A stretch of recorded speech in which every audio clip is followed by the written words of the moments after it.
C'est-tu tough, défendre quelqu'un que tu sais qui a fait un crime? Tu deviens insensible. Mais au début, tu prends tout à cœur. Mettons, je sais pas, un pédophile, genre. Y a-tu des dossiers que tu vas pas accepter, mettons? Mais je vais quand même le prendre parce que, Fait que là, t'as fait une maîtrise en droit aussi, ou? ouais, en droit criminel. C'est ça que le monde dans le public pense, que nous, on veut juste sortir les criminels de prison. Ouais. Ils voient pas ce qu'on voit ici, là. C'est fou ce qu'on voit à Montréal. Donne-nous des exemples, mettons. On s'en va dans une autre ville, il se fait arrêter 3 mois plus tard, il lance un gun. Je réussis à soulever un doute, il est acquitté. 2 jours plus tard, il est accusé de triple homicide. Est-ce qu'il y a comme un sentiment de responsabilité? Rendu là, on peut pas prévoir l'avenir non plus. Tu sais, c'est des risques qui peuvent arriver n'importe quand. C'est comme quand tu remets un client en liberté puis il meurt après. T'es comme, wow! Je me mettais à me sentir mal, comme si c'est moi qui avais fait le crime, là. Puis il y en a plein, là, des avocats qui ont des problèmes de santé mentale, puis ça, ils vont jamais le dire. C'est quoi la place de l'intelligence artificielle? À quel point est-ce que ça accélère le travail d'un avocat? Je le fais quand même, mais ils se trompent beaucoup. De dire rien à la police? Ah ben oui, tout le temps, là. Tu Mais ne ça- parles pas. Tout ce que tu diras sera retenu contre toi. Dès que tu te mets à leur parler, là, t'as perdu.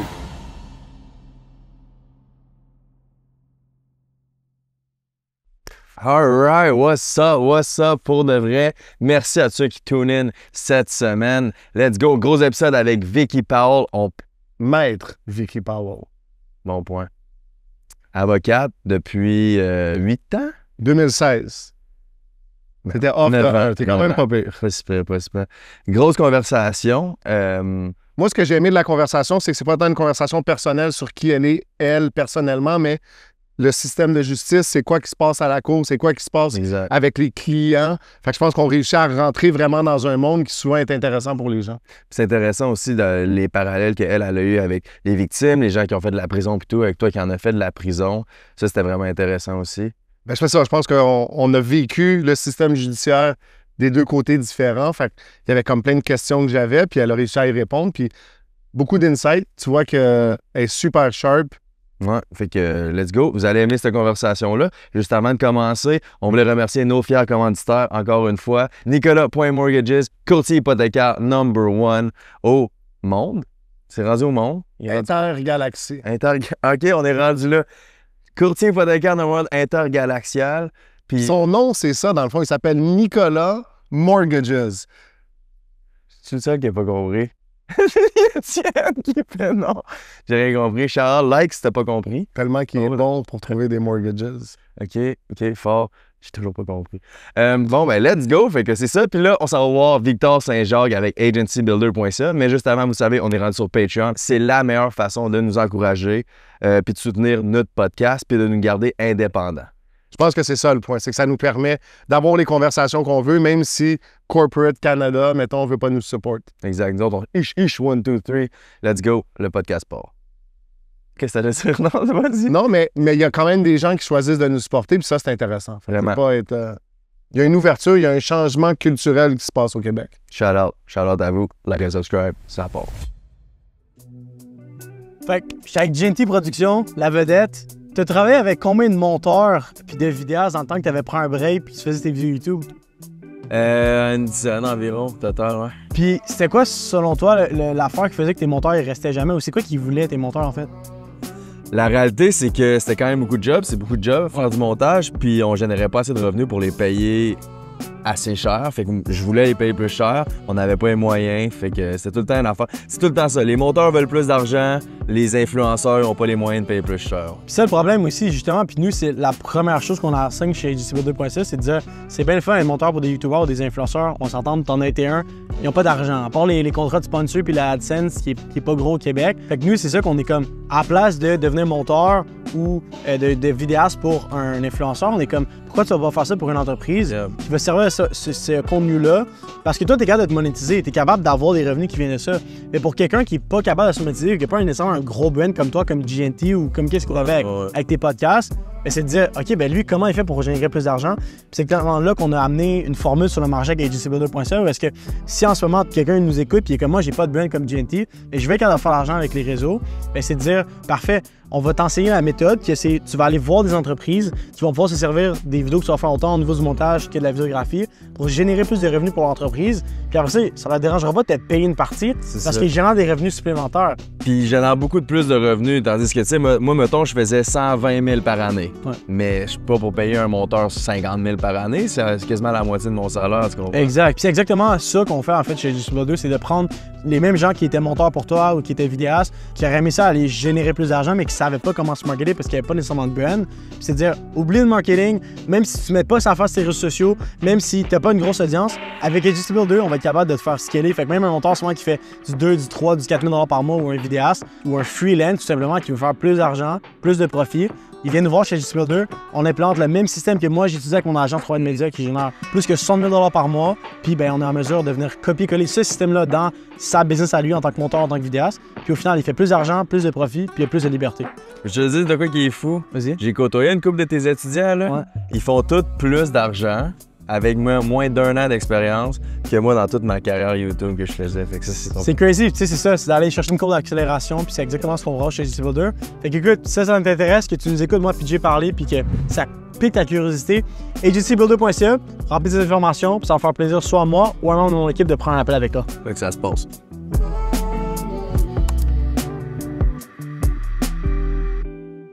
On a un petit cadeau pour toi. Ah ouais?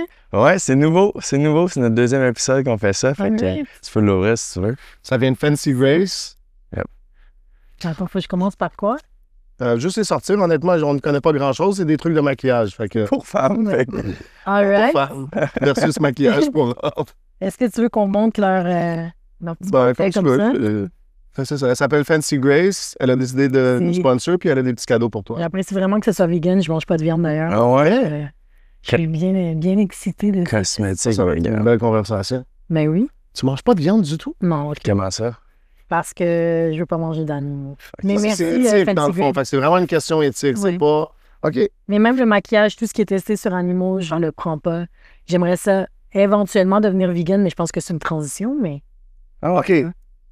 on va le Nice. Fait que là, t'es pas vegan? J'ai Je mal... suis végétarienne. Ah, OK, je te suis. Mais éventuellement, on va faire la transition. Pour vrai. Mais merci à vous, puis merci à ça fait ma plaisir. compagne. Shout out Fancy Grace. All right, on fait qu'on est ici avec Vicky Powell, avocate depuis combien de temps? Depuis 2016. Mais ça, OK, Ça ça fait longtemps. Là. Ouais, comment? Est-ce qu'on t'appelle maître? Ben oui. Mais pour vous, pas besoin aujourd'hui, mais en cours, oui, c'est la Après, on façon t'appelle que- maître. que Vas-y. ça m'appelle. Premièrement, t'as félicité ton gros prix au gala des influenceurs. Merci. J'étais tellement choquée. Honnêtement, je m'attendais pas à gagner. J'avais même pas préparé de speech. On me disait depuis 2 semaines, prépare un speech, prépare un speech, prépare un speech. J'ai dit, je vais pas gagner. Puis quand j'ai entendu mon nom, je suis comme, oh my God. Mais pour de vrai, je suis vraiment contente. C'était quoi le feeling? T'es maintenant une influenceuse. Hey. Créatrice de contenu, je dirais. Parce que je pense qu'il y a une différence à faire entre les deux. Définis donc, voir. Je pense que influenceur, pour moi, influenceur, c'est quelqu'un qui va prendre des produits, qui va faire des... Oui, je fais des collaborations avec les gens, mais c'est quelqu'un qui va vraiment se définir par des brand deals plus que par la création de contenu. Je pense que quand tu crées du contenu, tu as un content, tu as une niche, c'est cherché, c'est pas juste oui, bonjour, aujourd'hui, on va aller manger au restaurant. Au Taza Flores. Pour de vrai, je le ferais. Si j'avais une collab, je viendrais puis je le ferais, mais c'est pas juste ça. Ouais. Tu donnes du contenu, tu donnes des connaissances aux gens. Je pense que c'est ça de la création. Est-ce que c'est ça ton approche quand tu crées le contenu? Tu sais, comme, parle-moi du début de ça. Comment ça a commencé, l'idée? Oh my God. L'idée, ça a commencé que je vivais une période qui n'était pas nécessairement facile. Je me cherchais un peu. Je savais qu'il y avait un gros événement qui s'en venait pour moi, qui était la sortie d'une émission de télé que j'ai fait au printemps 2024. Donc, je savais que ça s'en venait, puis ça me mettait vraiment dans tous mes états. Ça avait été filmé en août 2023, puis pendant toute cette période-là, je ne pouvais pas en parler à personne. Puis, C'était quoi l'émission de télé? les traîtres. OK. sont- Oui, t'as fait les trades. Ouais. Ça a l'air, ça Ah! a pas super bien Non, été. ça n'a vraiment pas bien été. C'est que quand tu es quelqu'un qui est vraiment habitué au contrôle, puis que tu contrôles tout dans ton environnement, puis que tu te fais mettre dans une situation où tu ne contrôles rien, ben des fois, tu vrilles. Puis c'est ça qui est arrivé. J'avais l'impression que je n'étais plus en contrôle de mes émotions, je n'étais plus en contrôle de moi-même, de ma routine. Puis les comportements qui me trigger dans la vraie vie, j'avais l'impression qu'ils venaient me chercher encore plus là-bas. Donc, j'ai juste décidé de quitter parce que C'est quoi les comportements qui te trigger dans la vraie vie? les mensonges, l'hypocrisie, le manque de transparence, tu sais, les gens qui parlent dans le dos des gens, je suis vraiment à l'authenticité, OK. le manque d'authenticité. Fait- Donc, Revenons, mettons, à ton rôle d'avocate.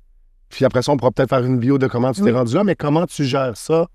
Parce que ça, c'est des choses que tu dois être confronté quotidiennement. Là, en tant qu'avocate, tu es avec des gens qui manquent de transparence, mentent un petit peu des fois, veulent pas admettre qu'est-ce qu'ils ont fait. mais ça, le problème avec ces gens-là, c'est que ils peuvent manquer de transparence, ils peuvent me mentir, mais les seules personnes qui vont vivre les conséquences de ça, c'est eux-mêmes. Si tu veux me mentir, il n'y a pas de problème. Mais quand ça va sortir, tu peux pas me dire que c'est de ma faute. Moi, je t'ai demandé de répondre à telle question parce qu'habituellement, je prépare les gens. Si la préparation, ça change rendu au procès, c'est plus de ma faute. Donc, ils savent qu'ils doivent dire la vérité. S'ils manquent de transparence, ils vont payer les conséquences, puis pas moi. Donc, c'est ça qui est un peu différent dans mon travail que dans ma vie personnelle. OK. Mhm. Comment tu es devenue avocate? Qu'est-ce qui t'a fait vouloir devenir avocate? Je te dirais que depuis que je suis toute petite, mes parents me disent « faut que tu ailles en droit, faut que tu ailles en droit, faut que tu ailles en droit, faut que tu ailles en droit ». Je ne sais pas si vos parents ont essayé de vous envoyer dans Pas en droit. Moi, j'en ai déjà parlé. Moi, ma mère était complètement marginale. Fait que, elle allait à l'opposé, dans le fond. Ma mère, elle m'a dit quand j'avais peut-être 6-7 ans, mettons, tu peux faire tout ce que tu veux dans la vie sauf être une police, être dans l'armée ou être un prêtre. Ah ouais? Ouais, fait que, tu sais, ça, c'était Être un prêtre, c'était là-dedans. ouais, les trois choses. Fait que, tu sais, les trois figures d'autorité que tu pourrais imaginer, elle est non. Je sais pas, mes parents me disaient que ça l'ouvrait les portes à tout, donc on dirait que je me suis jamais posé de questions. J'ai toujours eu de la facilité à l'école. C'était facile. J'avais même pas besoin d'étudier. Tu viens de Montréal? Non, Québec. Québec? Ah ouais? Let's c'est Québec. Toi go! aussi? Ouais, je suis Lévis, même. Charlebourg. Charlebourg, on les plantait au baseball. Mais en tout cas, j'ai juste continué la voie que mes parents m'ont demandé de faire et je me suis jamais posé de questions. Je pense que je suis une des personnes chanceuses qui a jamais eu besoin de faire des zigzags dans sa vie. Là. Ça a toujours été vraiment droit et facile. Fait que t'as fait ton droit où? À Laval? À Sherbrooke. À Sherbrooke. Ouais, j'avais pas été acceptée à Laval. Les quotaires étaient trop hautes, mais c'est pas grave. T'as-tu des histoires? Moi, j'ai entendu des histoires de fous, de gens qui font leur droit pour le barreau. Ça a l'air que c'est hyper intense. Ça l'a super bien été. Pour vrai? Même, Oh, Dieu. même si je voudrais dire que c'était le bordel, à part gérer ton temps, ça l'a bien été. OK. Tu te présentes à tes cours, tu connais déjà la matière, ça fait 3 ans que tu l'apprends. Donc, quand tu arrives au barreau, il n'y a rien de nouveau. C'est pas de la nouvelle matière, tu as juste à gérer ton temps puis gérer ton stress. Puis c'est là que les gens, un peu, perdent la carte parce qu'ils savent plus comment gérer au niveau du stress, puis ils se mettent tellement de pression à cause que tout le monde dit que c'est difficile, que là, ils pensent que c'est difficile, mais dans le fond, c'est pas tant difficile. Ben, c'est beaucoup de lecture. Moi, j'avais une amie, puis elle étudiait pour devenir avocate. Puis je suis pas mal sûr qu'elle l'est aujourd'hui, je parle plus, là.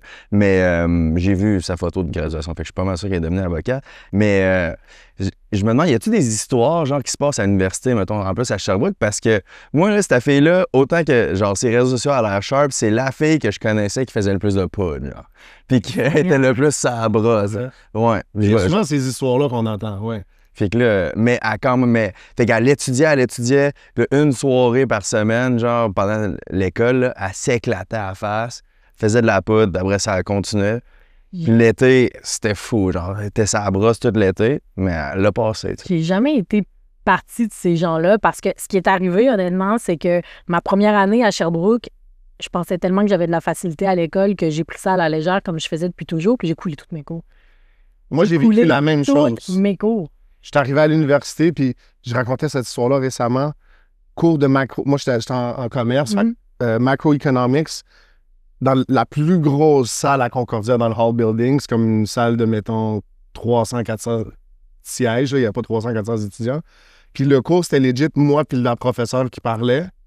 Tout le long, fait que je me dis, I got this. Je suis arrivé à mon premier midterm, puis comme j'ai eu un 70, puis j'ai dit, non, j'ai rien compris. Ah non, moi, c'était des E, là. Échec.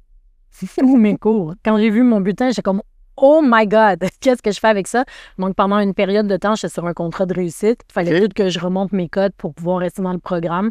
Je m'étais engagée à avoir, je pense que c'était des B+. Puis si j'avais pas tout dans tous mes cours, j'étais kick-out du programme. Oui. Donc, ce côté-là de l'université que les autres vivaient, je ne l'ai pas nécessairement vécu parce qu'il fallait vraiment que je sois extra sharp.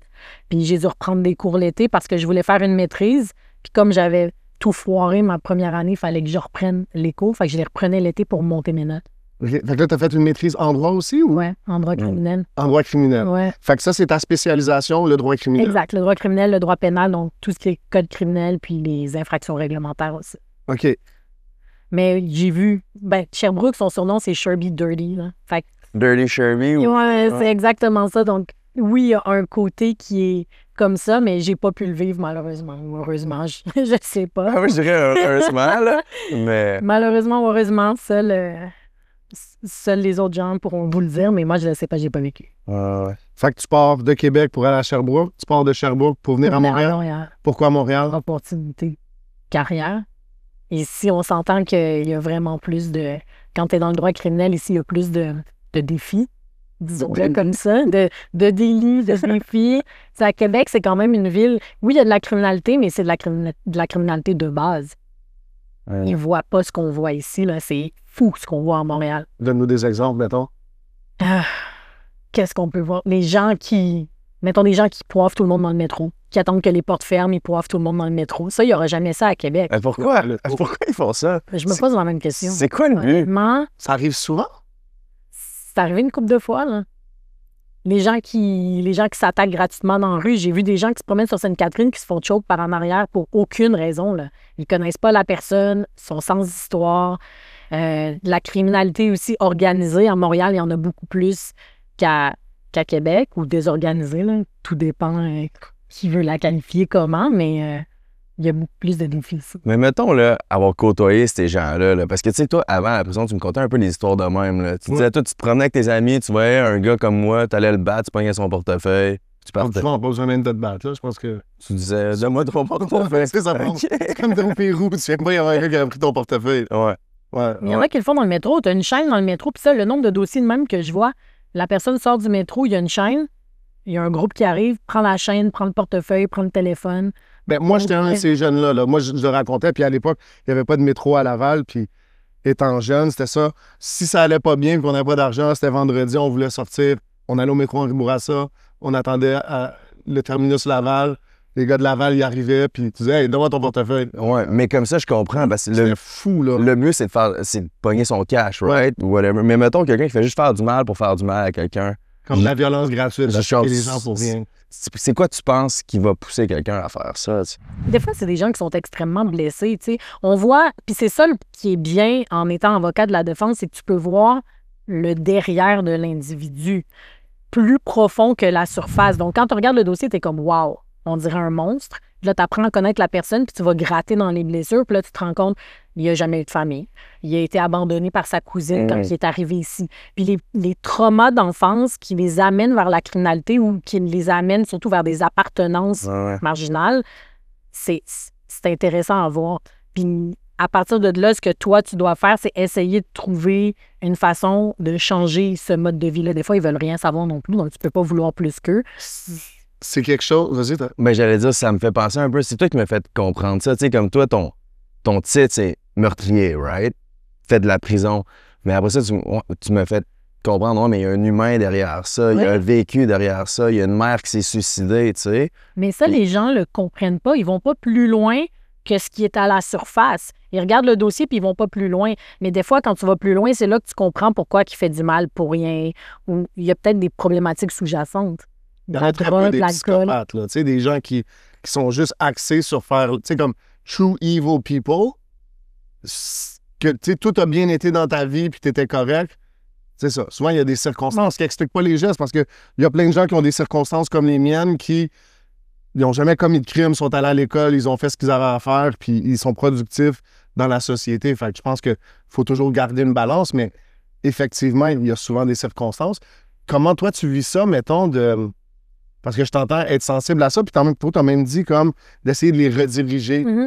Tu essaies d'encourager les gens à plus rester tes clients? Je peux plus les sauver. Je peux pas les sauver, là. Je suis pas leur sauveur, je suis pas leur mère, je suis leur avocat. Mais si je vois qu'il y a Par exemple, j'ai un profil, puis je vois qu'il y a une possibilité d'ouverture à une réhabilitation, c'est sûr que je vais vouloir qu'il s'en aille là. Parce que oui, j'ai une business, mais non plus, tu veux pas que cette personne-là reste dans le roue de la criminalité toute sa vie. S'il y a possibilité de se réhabiliter, tu lui souhaites de s'en aller vers là. Comment tu fais ça? Concrètement, mettons? Je regarde. Mais habituellement, ce que je fais, c'est que je regarde le facteur de risque. Souvent, ce que je demande aux clients, c'est fais une réflexion, fais une introspection, regarde ce qui t'a amené à. Puis quand on a mis le doigt sur le bobo, c'est là qu'on peut aller mettre un plaster de cils. C'est un peu la figure de cils que je donne aux clients. Quand on va avoir trouvé le bobo, on va mettre un plaster. Puis le plaster, c'est ça qui va nous diriger vers ce qui va possiblement, ou espérons-le, arrêter la criminalité. Parce qu'il y a toujours un bobo à la base qui les amène à faire ça. Des fois, il y en a plein aussi, c'est ça? Il y en a plein, puis on peut pas tout faire. Mais si on commence par un, peut-être qu'il va vouloir aller vers le reste. Comment tu te sens? Je ne sais pas si tu es une réceptionniste, je pense à mon époque, tu sais, mais il est 1h du matin, puis là, j'appelle mon avocat, elle ferait virer. Tu sais, parce que elle ferait virer. C'est un nom, c'est un avocat, ça? Ça ferait virer, ça veut dire c'est un numéro sans frais. OK. Elle ferait arrêter. Oh non. Ben, générationnel, je me dis, ça n'existe plus aujourd'hui, mais Ça existe encore. ben, juste les gens qui sont incarcérés, je veux dire, il y a Bonjour, vous avez un appel à frais virer puis la personne dit son nom.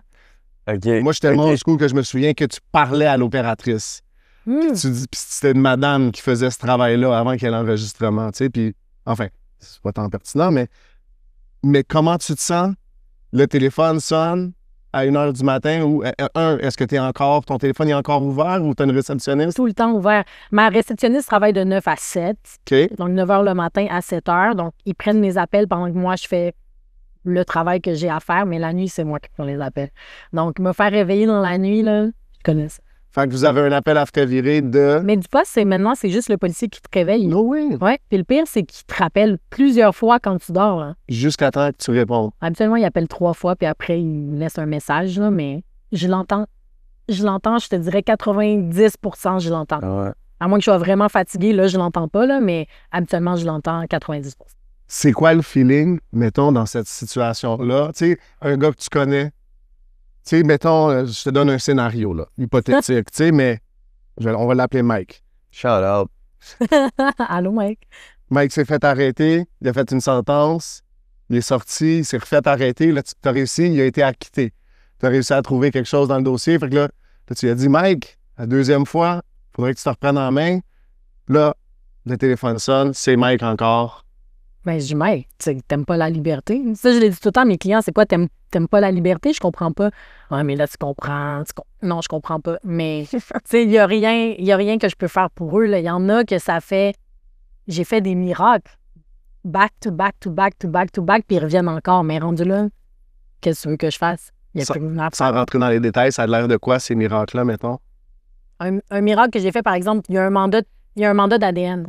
Puis quand tu regardes le mandat d'ADN, tu te rends compte qu'il a été mal effectué. Mais c'est tellement un détail de base parce que s'il avait demandé la modification, il l'aurait eu, puis tout aurait été beau. Le gun est exclu. On s'en va dans une autre ville, il se fait arrêter 3 mois plus tard, il lance un gun. Je réussis à soulever un doute, il est acquitté. 1 mois plus tard, il se fait encore arrêter avec un autre gun. Tu sais, c'est toujours des choses comme ça. Puis c'est back to back to back to back to back. Mais à un moment donné, l'usine des miracles, il n'y en a plus. C'est-tu tough défendre quelqu'un que tu sais qui a fait un crime? Tu deviens insensible. Tu deviens comme immunisé. C'est vraiment ton travail, tu te sépares, là. Puis tu fais juste ton travail. Mais au début, tu prends tout à cœur. C'est ça que je dis souvent quand je vois des jeunes avocats, c'est pas de ta faute. T'es pas sa mère, t'es pas son ami. Prends pas ça à cœur comme ça. C'est pas toi qui fais ses choix. Le soir, toi, tu t'en vas chez vous. C'est plate à dire, là, mais il faut que tu te détaches de ça. Ouais. Tu sais, mettons, toi, mettons un pédophile, genre, tu sais, comme... Y a-tu des dossiers que tu vas pas accepter, mettons, Oui. parce que c'est contre tes valeurs? Ou... Je vais quand même le prendre parce que je l'avais expliqué dans une autre entrevue à un moment donné. Je crois au principe de droit que tout le monde a le droit à une défense, peu importe ce que tu as fait. Puis dans certains cas, les gens n'en ont pas de défense, là. Tu sais, les gens ont l'impression que nous, on est toujours là en train d'essayer de trouver un bobo, mais des fois, il n'y en a pas de bobo. Donc, on est juste là pour trouver ce qui est le plus adapté pour une sentence éventuelle, non seulement pour mon client, mais pour la société aussi, parce que la sentence, oui, doit répondre aux besoins de mon client, mais il y a aussi des considérants à prendre pour la victime puis la société en général. Donc, C'est comme plus au niveau procédural, s'assurer que chaque chose a bien été faite, exact, puis que la personne a eu droit à due process. exact. Puis tu sais, si la personne veut quand même aller à procès, moi, j'ai quand même un devoir de lui dire, si on va à procès, tes chances de gagner sont à 0. Si tu veux quand même y aller, moi, je leur fais signer des waivers maintenant. Donc, je leur fais signer un document en disant que j'ai expliqué les risques, qu'il n'y a aucune défense, puis que s'il est prêt à y aller, qu'il signe le document. Donc, il ne peut pas me dire « tu m'as dit que », parce que je l'ai mis sur un papier, puis c'est en connaissance de cause. Je me demande vraiment si c'est mieux un taux variable ou un taux fixe. J'ai aucune idée, il faudrait que tu rendes la bonne personne. Nicotine. Ouais, mais c'est quoi un bon taux, mettons? Je sais pas, il y a sûrement la bonne personne pour qui te demander ça. Nicotine. Selon toi, combien tu penses que je peux emprunter avec l'argent qu'on fait avec le podcast comme ça? Je pense que je connais quelqu'un qui a la bonne réponse pour ça. Nicotine. Je me demande, tu sais, mettons que tu pognes une hypothèque, y a-tu des frais cachés, tu penses?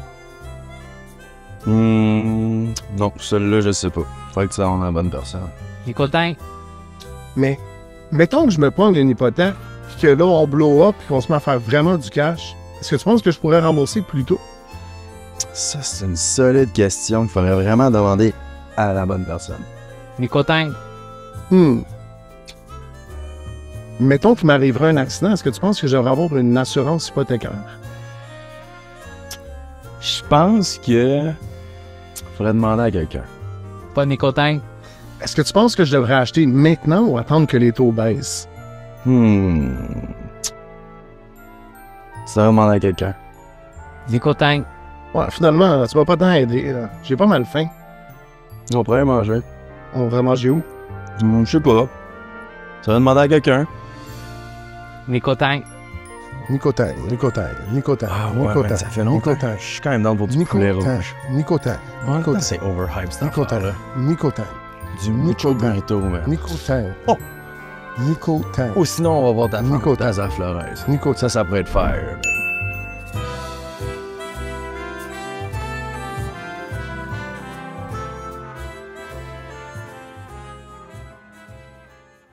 Tantôt, tu parlais de, tu sais, le miracle après le miracle après le miracle. Puis bon, là, il y a la considération de ton client. Est-ce que ça t'est déjà arrivé ou si t'es capable de te projeter, mettons, dans une situation peut-être hypothétique, là, tu sais, mais où, justement, Mike, il se fait pogner avec un gars, mandat d'ADN qui marche pas. Fait que là, la cause, il est libéré, il se fait arrêter avec un autre gun dans une autre ville. Là, il l'a jeté. On soulève le doute raisonnable. 2 jours plus tard, il est accusé de triple homicide quelque part. Est-ce qu'il y a comme un sentiment de responsabilité? Au début, oui. Je peux pas te mentir que des fois, ça arrive qu'on met le client en liberté puis il retourne chez la conjointe. Surtout en cas de violence conjugale, là. On les remet en liberté, il retourne chez la conjointe le lendemain, il défonce la porte. Ça m'est jamais arrivé encore qu'il a tué quelqu'un. Ça, c'est pas arrivé, mais rendu là, on peut pas prévoir l'avenir non plus. Tu sais, c'est des risques qui peuvent arriver n'importe quand. On peut pas le prévoir, mais oui, c'est sûr que des fois, ça te touche aussi. Ça, c'est comme quand tu remets un client en liberté puis il meurt après. T'es comme « wow ». Tu sais, mais... Ça, j'aime ça parce que moi, je te dis, fait que moi, j'ai fait presque 18 ans. Puis la première partie de ma sentence, c'était beaucoup ça. Puis à un moment donné, j'ai entendu parler d'un de mes amis qui s'était fait tirer puis qui était quadraplégique. Puis je me souviens, je marchais dans le cours quand je l'ai entendu, puis littéralement, je marchais.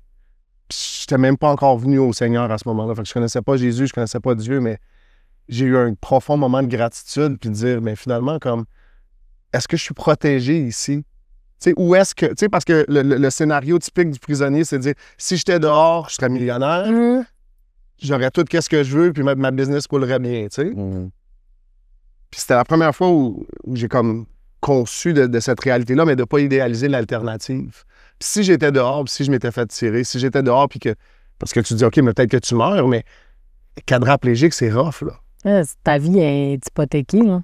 Moi, je pouvais encore marcher dans le cours, tu sais, puis il y a quelque chose de... C'est ça. Mais je pense que c'est ça, ce sentiment de culpabilité-là, je pense que c'est normal de l'avoir, mais il ne faut pas que ça devienne envahissant non plus. Il faut que tu apprennes à... Tu as un travail à faire, puis c'est là que c'est important d'être capable de te détacher. Ça t'a pris combien de temps avant d'arriver là? Est-ce que tu y es arrivé? 4-5 ans. 4-5 ans, à peu près. C'est vraiment difficile. Je te dirais que c'est vraiment avec le temps, la pratique puis l'expérience que tu apprends à te mettre un peu un mécanisme de défense, je dirais. toi-même contre toi-même pour pas commencer à toujours penser à ton travail puis à te culpabiliser. Au début, là, la première année, à chaque fois que quelqu'un restait détenu parce que je faisais l'enquête sur remise en liberté puis il n'y avait pas de caution ou peu importe, je me mettais à me sentir mal comme si c'est moi qui avais fait le crime. Là. Oh my God, il est en prison, c'est de ma faute. C'est pas de ma faute. C'est pas de ma faute. Il a fait un choix. Exactement. Mais ça, c'est avec la pratique puis l'expérience que tu apprends à te détacher de ça. As-tu commencé dans le cabinet de quelqu'un d'autre? Tu as lancé ton propre cabinet? Comment tu as commencé? J'ai fait 6 mois de stage. Ensuite de ça, je suis restée là-bas pendant à peu près 6 mois. Ça n'a pas nécessairement bien fonctionné parce que je suis quelqu'un d'assez indépendant dans la vie, puis me faire dire quoi faire, j'aime pas trop ça. OK. Puis à un moment donné, j'avais commencé à avoir mes propres clients. Puis quand j'ai commencé à avoir mes propres clients, plus les clients que je devais faire, ça fonctionnait plus. Puis il y avait des clashs au niveau de la façon de fonctionner. Donc, j'ai juste décidé de partir à mon compte. Mais mon père est entrepreneur. Donc, c'est sûr que j'ai toujours eu quelqu'un qui m'a poussé derrière à faire mes propres choses, à m'ouvrir ma propre compagnie.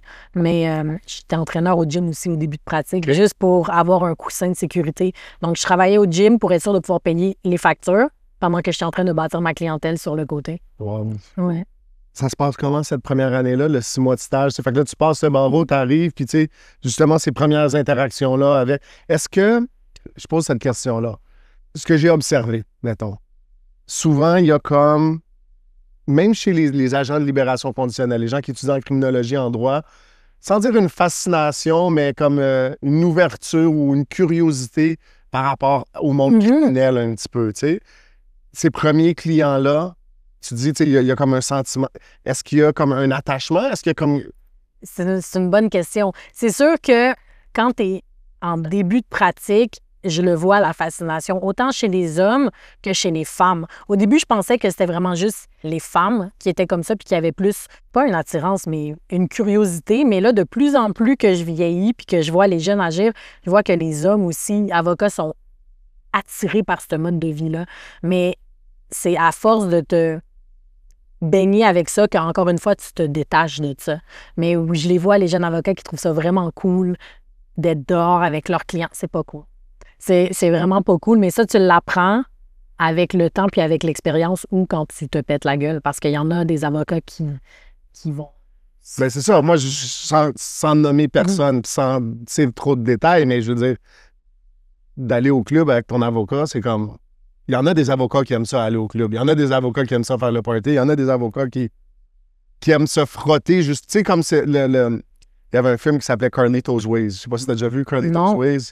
C'est un film avec Al Pacino, puis il joue justement un gangster, puis il y a son avocat qui... Des fois, la ligne est mince, tu sais.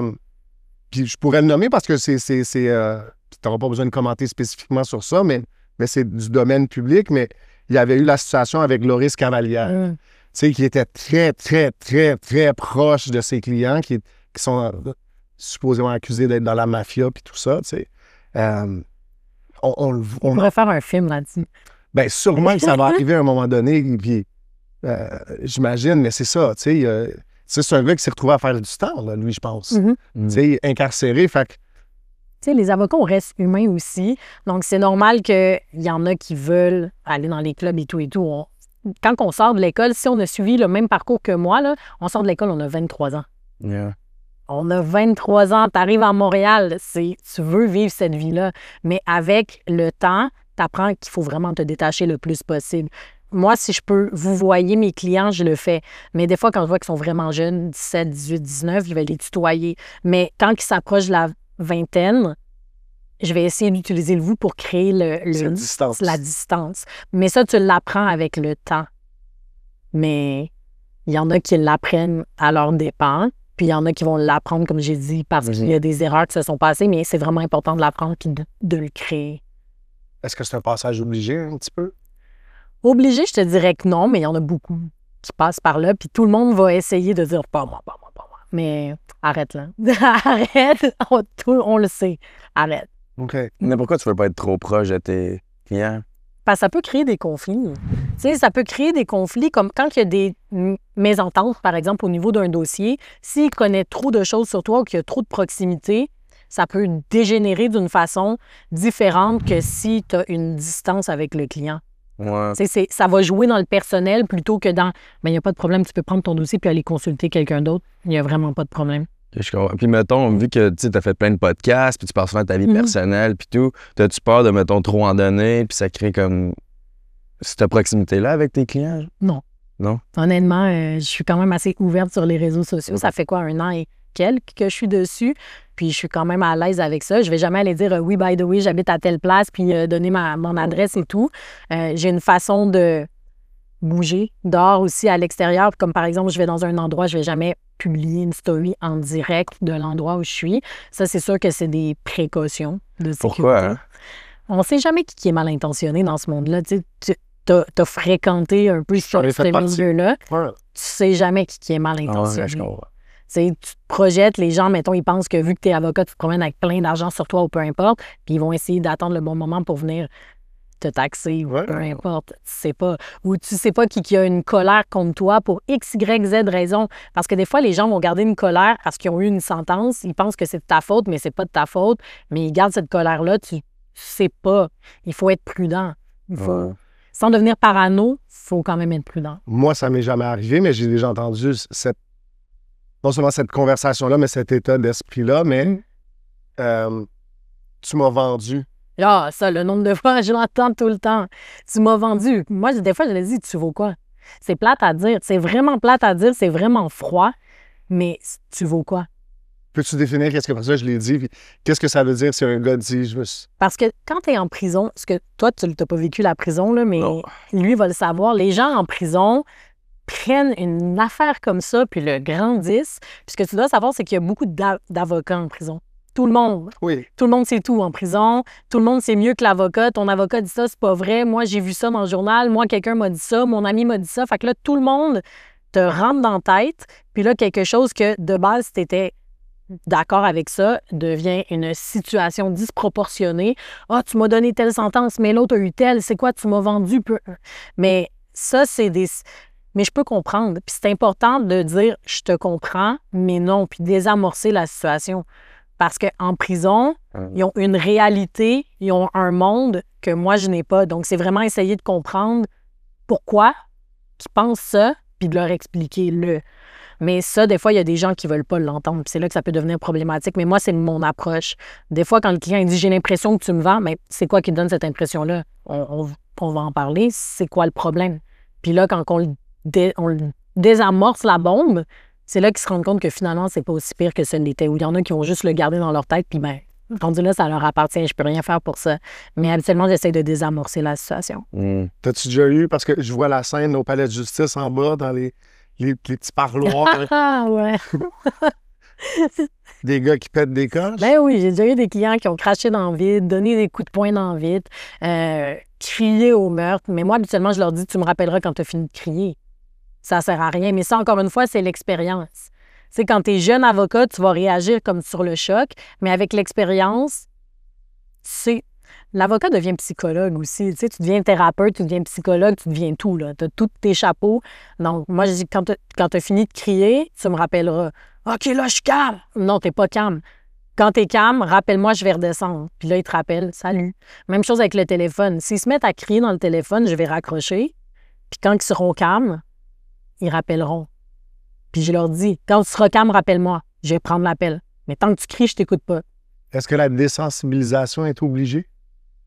Qu'est-ce que tu veux dire? De ton point de vue, de te désensibiliser? Parce que tu sais, tu racontes ça, tu dis, tu commences, c'est plus intense, puis là, maintenant, c'est comme... Tu sais, il y a un processus de désensibilisation à ce que tu observes, ce que tu vois, ce que tu as à défendre, j'imagine? Je pense que c'est obligé, mais ça dépend encore quel genre de pratique tu veux. Si tu veux une pratique qui roule bien, puis être capable d'avoir une santé mentale qui roule bien aussi sur le côté, tu n'as pas le choix de le faire. Parce que sinon, tu vas péter un burn-out. Puis il y en a plein, là, des avocats qui ont des problèmes de santé mentale, qui ont des... Puis ça, ils vont jamais le dire. Ils vont jamais le dire qu'ils vont voir des psychologues ou peu importe parce que c'est mal vu. Selon eux, c'est mal vu. Moi, je le dis de façon super transparente, mais il y en a qui pensent qu'ils sont faibles ou peu importe, puis il y en a qui vont juste se mettre trop de pression sur les épaules puis qui vont péter un burn-out parce qu'ils n'ont pas la distance professionnelle. Mais moi, honnêtement, quand j'ai fini de travailler, là, nothing can touch me. Là, je vis ma belle vie, puis ça ne m'atteint pas. Mais je pense que c'est obligatoire si tu veux avoir la qualité de vie qui va avec. Mais c'est vrai que mon premier réflexe, mettons, j'ai le choix entre 2 avocats, un qui consulte pas, je vais aller, genre, je vais plus pencher vers lui qui consulte pas. Et ça, il te le dira pas. C'est ça. Mais tu sais pas ce qu'il fait chez eux le soir. Hein? C'est ça. Peut-être qu'il est sous à 2 h du matin parce que c'est la seule façon pour lui de réussir à s'endormir, c'est de boire de l'alcool ou prendre de la drogue. Mais il va pas te le dire. Il va patcher le psychologue avec des problèmes de consommation. Il y en a plein qui ont des problèmes de consommation. Ben, moi, encore là, je nommerai pas de nom. Puis on a un ami qui prend des mauvaises décisions financières, tu sais. Puis il t'appelle, puis il dit, bon, ben là, j'ai besoin de 1000$, peu importe c'est quoi le deal que tu vas m'offrir, je vais le prendre, tu sais. Ben, moi, je me souviens des avocats comme ça, qui t'appellent à 11 h le soir, puis là, t'as 2 causes pendantes, puis là, il dit, amène-moi 1000$, puis on va couvrir tes 2 prochaines causes, là, tu sais. Puis là, tu sais qu'il est sur le party, puis c'est comme si... Moi, je le vivais, c'était beaucoup. En tout cas, moi, je vivais une dynamique où j'avais mon avocat personnel, puis j'avais un avocat pour le monde qui travaille pour moi.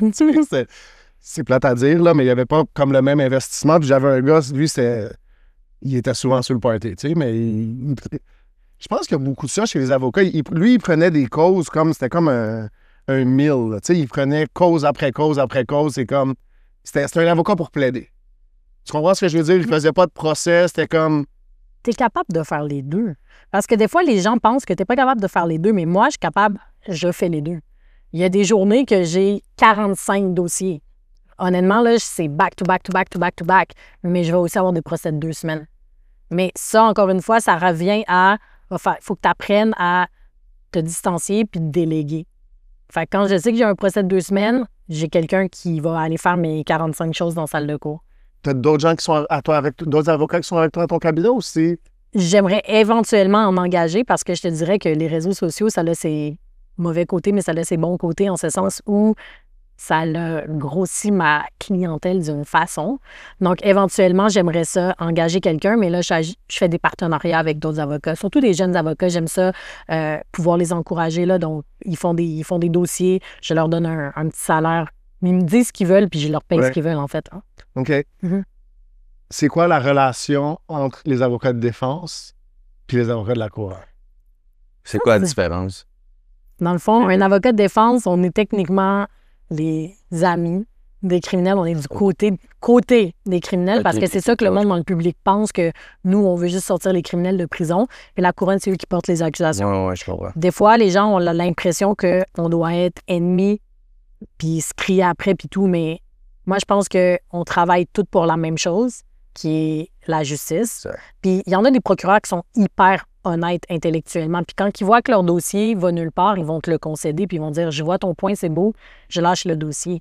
Hyper honnête intellectuellement, mais il faut que tu aies cette relation-là, puis cette relation-là professionnelle, cordiale avec eux pour être capable de leur faire voir les arguments aussi. Donc, si tu te cries après, ils n'auront pas de respect pour toi puis ils vont pas écouter quand tu as des arguments. Mais si tu t'entends bien avec eux, que tu es transparent, on revient à la transparence puis l'honnêteté, tu leur mens pas, tu leur fais pas des coups en dessous de la table. Quand tu vas donner un vrai argument, ils vont te croire. Donc, je pense qu'on travaille tous pour la même chose puis il faut voir ça comme un système puis la relation, elle doit être bonne pour que le système roule bien. Tu dis des coups en dessous de la table, est-ce que ça t'arrive des fois de garder... Tu sais, il y a une stratégie, il y a une joute, sans dire un combat, mais tu sais, il y a un duel d'un côté et de l'autre côté. Jusqu'à quel point est-ce que tu es transparente dans tout? Il y a, par exemple, un coup en dessous de la table. Je te dirais que je fais une admission. Par exemple, je dis, OK, c'est beau, tu n'as pas besoin de faire venir tel témoin.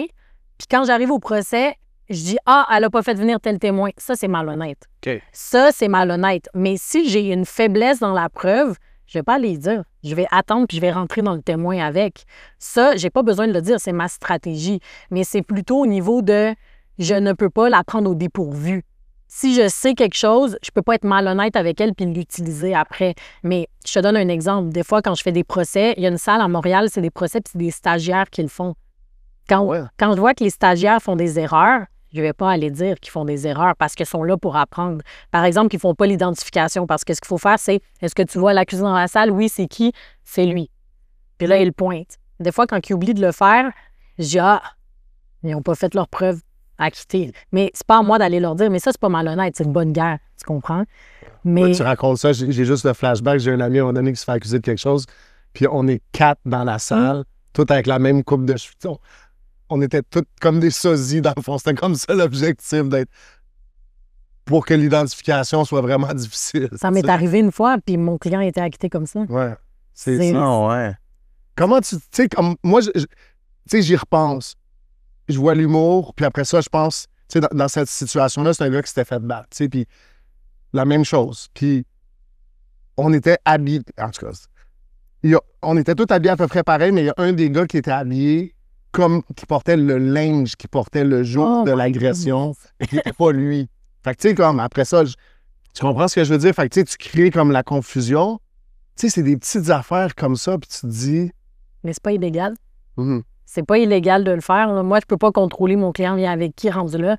C'est sûr que je vais pas lui dire viens avec tous tes amis puis on va confuser le témoin, mais si lui décide d'arriver avec ses amis, tu veux que je fasse quoi? Qu'est-ce que tu fais avec quelqu'un que tu sais qui ment, soit ton client ou un témoin qui vient supporter la cause de ton client, puis tu sais qui ment? Je peux pas produire un mensonge. OK. Je peux pas produire un mensonge. Si je sais que le témoin ment, je suis dans les problèmes avec mon ordre professionnel. Je peux pas continuer. Ouais. Alors, je reformule. Tu sais pas qui ment, mais tu as pas mal l'impression que c'est pas vrai ce qu'il dit. Tu sais, parce que je veux juste essayer de le définir pour être sûr que je vais le présenter moi-même comme je vais te raconter moi mon histoire, tu sais. Moi, j'ai jamais admis à mon avocat que j'avais commis le meurtre. On le demande. Moi, je le demande jamais. Fait que je l'ai jamais admis. Il m'a demandé de venir témoigner. J'ai témoigné que j'avais pas commis le meurtre. OK, il n'y a pas de problème. C'est ça. Fait que là, Moi, je suis pas la police, il n'y a pas de problème. Moi, il me dit qu'il l'a pas fait, il l'a pas fait, tu dis ça que tu n'as pas fait. OK. Moi, je suis pas la police, je suis pas juge non plus. Le juge jugera de ta crédibilité. Si t'es pas fiable et tu vas mentir, on revient à ce que j'ai dit au début. La seule personne qui va payer pour ça, ben c'est toi. C'est toi. T'es la seule personne qui va payer pour ça. Tu veux être malhonnête, tu veux mentir, do you. Mais moi, je vais aller dormir chez nous à soir. Est-ce que ta sentence aurait été moins pire si tu l'avais accepté? bon, ben, on va faire vie 12. C'est quoi ça? Fait que, dans le fond, c'est la sentence vie. Fait que la sentence vie, elle est là, elle perdure. Moi, j'ai eu un procès de presque 2 mois. Oh, wow! Ouais. Moi, ils sont arrivés. Enfin, je pense que ça va être une conversation. Fait que je vais raconter ça comme ça, mettons. Fait que moi, je suis accusé de meurtre au premier degré avec un autre gars. Mon co-accusé plaide coupable à une accusation réduite à l'enquête, à la conférence préparatoire. OK. Fait que, genre, 3 jours avant qu'on commence le procès, lui, il décide I'm out. Fait qu'il plaide à une accusation réduite. Fait que là, je me retrouve tout seul. On choisit les jurés. C'est supposé être... ce qu'on dit aux jurés, c'est un procès de 3 semaines. C'est jamais un procès de 3 semaines. C'est jamais un procès de 2 jours. C'est toujours en bordel. Le procès a duré... Fait qu'on a commencé le 2 septembre. Je fais juste le calcul inverse. Le 17 octobre, les plaidoyers sont terminés. La juge envoie les jurés en délibéré. Ils reviennent le 24, mettons, parce qu'une semaine après, peut-être le 23, 24, peut-être mes dates sont pas super bonnes. On est incapable de s'entendre. Ah! Fait que là, moi, ça fait 2 ans que j'attends un procès duquel je suis convaincu que je vais être acquitté. Moi, là, très peu de preuves, oui, mais tu sais, ma tête était grosse comme ça, puis mon ego était comme incroyable. Fait que là, ils te font un nouveau procès, ils recommencent. Non, elle leur donne, comment on appelle ça, une exhortation, genre, comme, Oui. tu sais, de retourner, puis entendez-vous. Puis ils sont revenus vendredi, 12h05. Sur l'heure du dîner, on dit, on repasse pas un autre. Moi, dans ma tête, là, ils sont arrivés à la bonne décision. Fait que la justice a été rendue, mais ils sont revenus un vendredi après-midi, puis on dit, on reste pas ici toute la fin de semaine. Wow. S'il y en a un ou deux qui sont pas d'accord, là, allez-vous continuer à vous ostiner? Moi, je me suis fait dire, moi, je me souviens, là, tu sais, tu disais, les gars en prison, c'est tous des avocats. Puis moi, je m'étais fait dire, après 8 jours, délibéré, acquitté ou mistrial. C'est un des deux. T'es jamais condamné après 8 jours. Fait que ça... Mais c'est ça qui est arrivé, tu as eu un mistrial, mais Non, moi, j'ai après été ça, tu as été condamné. Non, non, non, j'ai pas eu le mistrial. Finalement, l'exhortation, ils sont revenus. Puis le 28, le vendredi après-midi, coupable, meurtre au premier degré. Wow. Je sais pas où je m'en allais. C'est quoi ta question?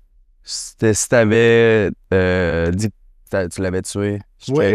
Ah oui, mais c'est ça. Fait que tu sais, comme, on m'avait offert une sentence moindre, mais moi, j'étais sûr que j'allais être acquitté. Moi, il y avait... Puis tu sais, aujourd'hui, je peux dire que c'était la grâce de Dieu. À l'époque, Pendant probablement pas loin des 10 premières années, j'étais incapable de le concevoir. Mais j'aurais dû être acquitté. Je veux dire, procès pour meurtre, puis ils ont découvert le corps plus de 2 mois après. Fait que le médecin légiste vient, incapable de dire la cause du décès. Wow! Le témoin vedette, qui est mon partner, il y a 6 déclarations contradictoires enregistrées comme. Il ment sur son... tu sais, ils font passer comme un... Peut-être que tu vas pouvoir me corriger, là, mais tu fais une vidéo avec le détecteur de mensonges. Avant le détecteur de mensonges. Tu sais, comme ils font... avant le polygraphe, ils font une vidéo avec une déclaration. Puis Ça s'appelle un KGB. Oui, exactement, le KGB. Sur son KGB, il se contredit. Tu sais, c'est comme...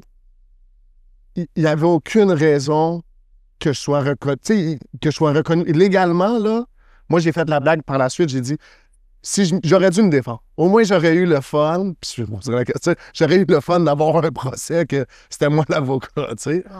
Alors, vas-y, je vois ta réaction. Non, mais ça aurait causé du trouble. Du trouble. Mais le truc, c'est que le jury, c'est une boîte à surprise. Tu prends 12 personnes, n'importe qui, là, ça peut être Ginette, Marc, n'importe qui, puis tu les mets ensemble, puis c'est une boîte à surprise, là. Autant que tu peux avoir le meilleur dossier, puis ça part d'un bord, autant qu'ils vont t'acquitter, puis tu comprends pas pourquoi, là. C'est pour ça que moi, des fois, quand mes clients me disent on peut aller devant le jury, si le dossier n'est pas sympathique, j'irai pas, mais les meurtres, voilà. Oui, c'est ça, t'as pas le choix. T'as pas le choix. Procès pour meurtre, ça se passe devant le jury. C'est quoi les challenges spécifiques à un procès devant le jury pour une avocate?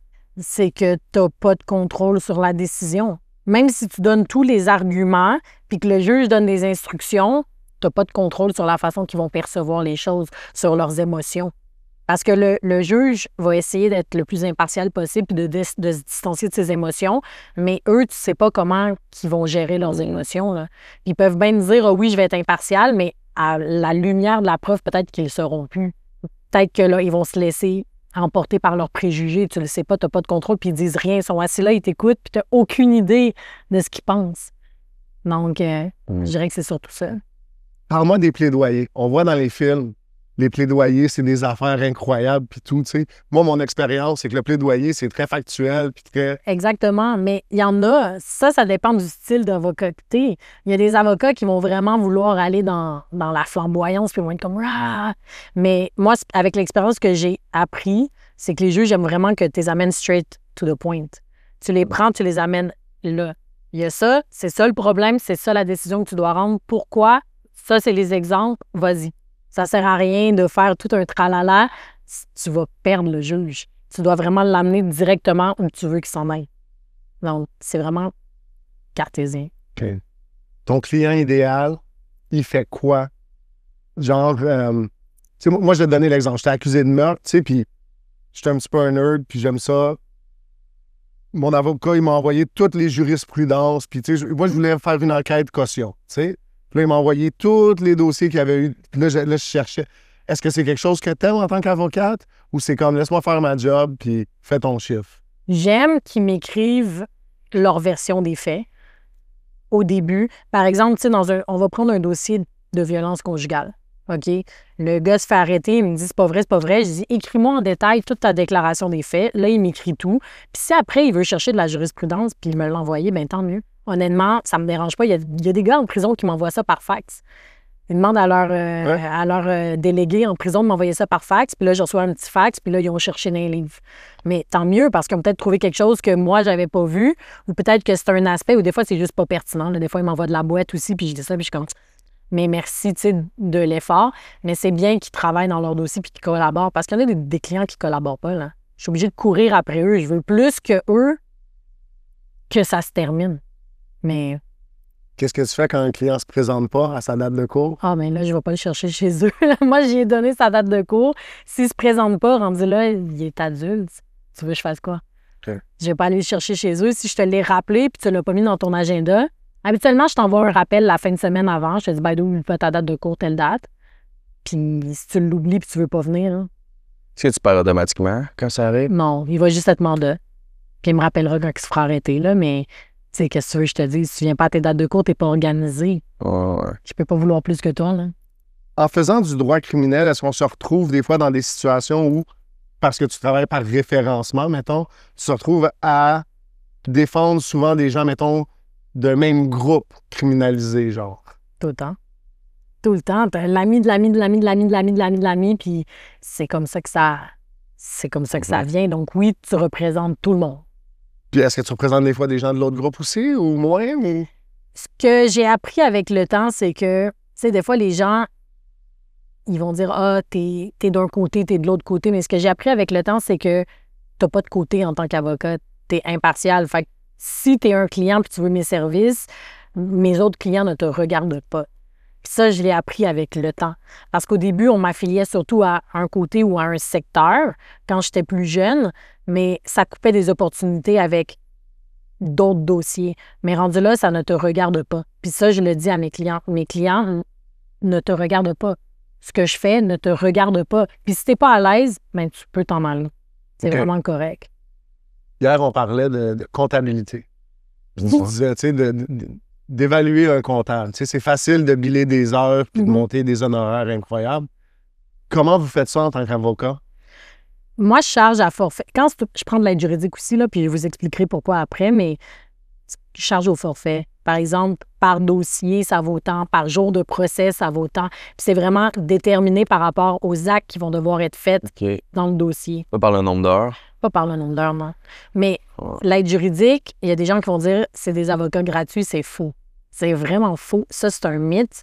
Les avocats d'aide juridique, c'est des avocats qui croient, selon moi, à l'accessibilité à la justice. Je crois que chacun a le droit d'être défendu par l'avocat de son choix. Chacun a le droit à une défense. Puis c'est pas parce que tu n'as pas d'argent que tu n'as pas le droit de l'être. Puis ils payent en fonction du travail que tu fais. Fait que si tu es comme l'avocat que tu as dit tantôt puis tu fais juste régler, tu ne gagneras pas grand-chose. Mais si tu travailles, tu fais des requêtes, que tu vas chercher des points de droit, ils te payent en conséquence. Donc ça, les gens, ils ne le savent pas. Ils pensent dans leur tête que c'est un avocat gratuit, tu ne travailleras pas parce que je suis sur l'aide juridique. Je suis payée pour tout ce que je fais, là. Moi, je suis bien payée pour tout ce que je fais. Donc, je vais le faire même si tu n'as pas d'argent. Je parle pas de toi. On va le rendre pour que ce soit plus simple à répondre.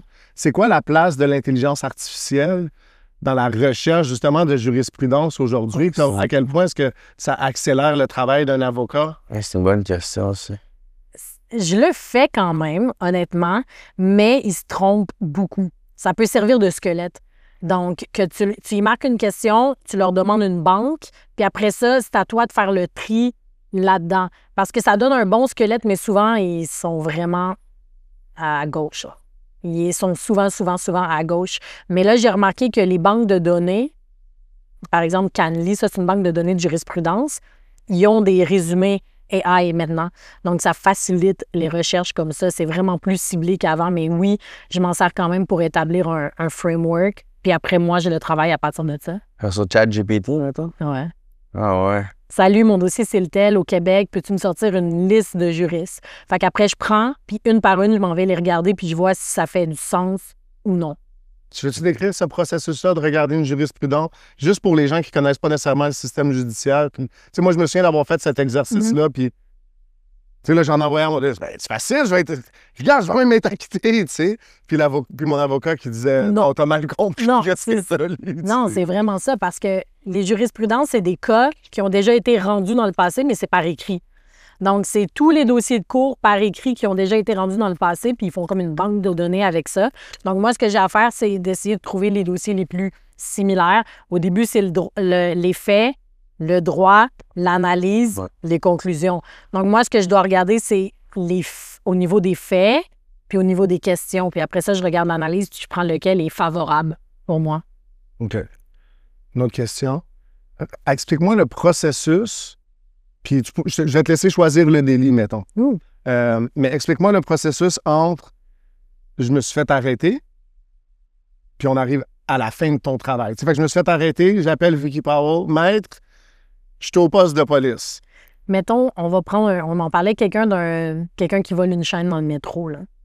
Donc ça, sûrement, si tu as attaqué quelqu'un dans le métro pour une chaîne, tu m'appelles au poste de police, tu vas probablement comparaître détenu parce que tu as utilisé de la violence gratuite.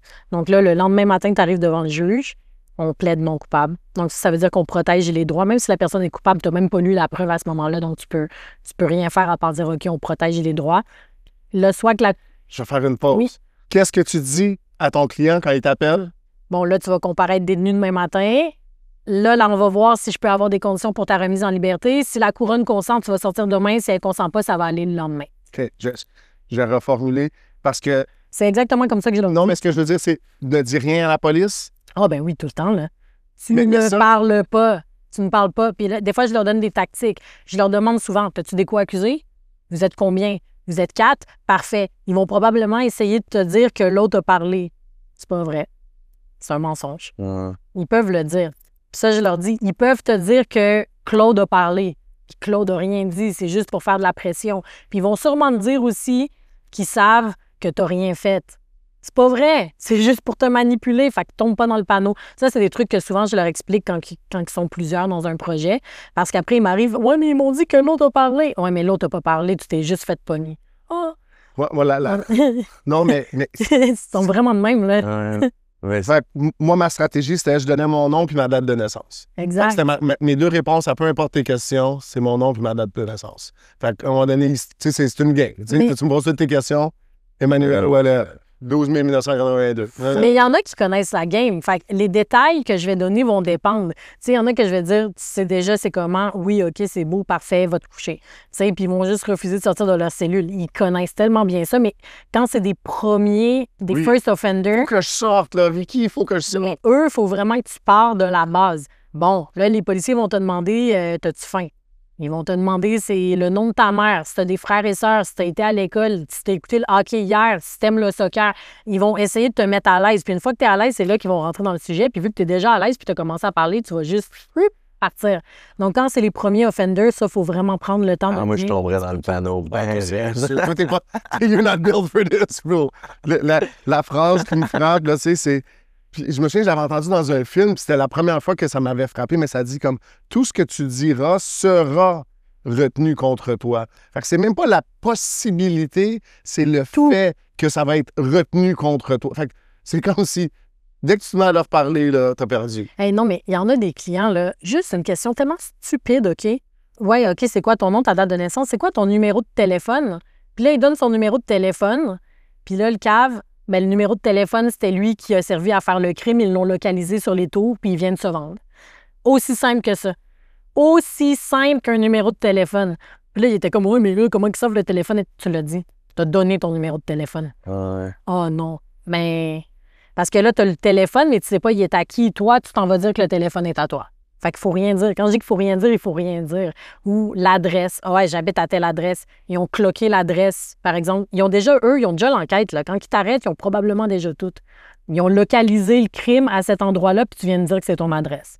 Ouais, je comprends pourquoi il faut rien dire, mais ça serait pas mon premier réflexe. Ce serait, ben, le plus j'en dis, le plus ils vont trouver que je suis un good guy. Ben ça, c'est tout le monde qui pense comme ça. Ouais. Puis c'est pour ça que il faut toujours le répéter. Le silence, il n'y a pas d'inférences qui peuvent être tirées du silence. Donc, le juge ne peut pas dire que tu es coupable à cause du silence ou que tu es plus honnête parce que tu parles.